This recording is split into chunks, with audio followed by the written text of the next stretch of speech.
Sindh police ने अदालती अहकामात पर अमल दरामद करते हुए लापता अफराद से मुताल्लिक अखबारात में इश्तिहार शाया कराना शुरू कर दिए हैं। मज़ीद जानते हैं डॉन न्यूज़ के नुमाइंदे शफी बलोच से। जी शफी, इश्तिहारात में पुलिस की जानिब से क्या कहा गया है? जी, पुलिस ने आवाम से अपील की है कि लापता अफराद से मुतल्लिक अगर कोई मालूमात हो तो करीबी थाने को आगाह करें। और पुलिस ने कोरंगी जमान टाउन से 2014 से लापता सगीर से मुतल्लिक जो है मालूमात के लिए इश्तिहार जो है वो जारी कर दिया है।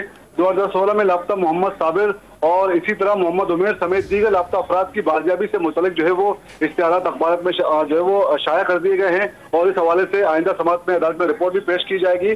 और पुलिस के मुताबिक जो है वो शहर भर से अब तक जो है वो 300 से ज्यादा जो है वो अभी तक लापता अफराद लापता हैं, जिनकी बाजियाबी के लिए इकदाम किए गए हैं, लेकिन 300 से ज्यादा अब तक रिपोर्ट हो चुके हैं। लापता अफराद की बाजियाबी से मुतल्लिक जो है वो दरख्वास्त से सिंध हाईकोर्ट में जेर समाअत है। और अदालत ने जो है वो महकमा दाखिला और दीगर इदारों से जो है वो इन्हें इक़ामा जारी किए हैं कि लापता अफराद की बाजियाबी के लिए अब तक किए जाने वाले इक़दाम के हवाले से जामा रिपोर्ट जो है वो अदालत में पेश करें। तो एक रिपोर्ट पेश की जाएगी और दूसरी जानब इश्तिहारात के हवाले से भी आइंदा समाअत में रिपोर्ट पेश की जाएगी। जी, बहुत शुक्रिया शफी बलोच, हमें अपडेट कर रहे थे।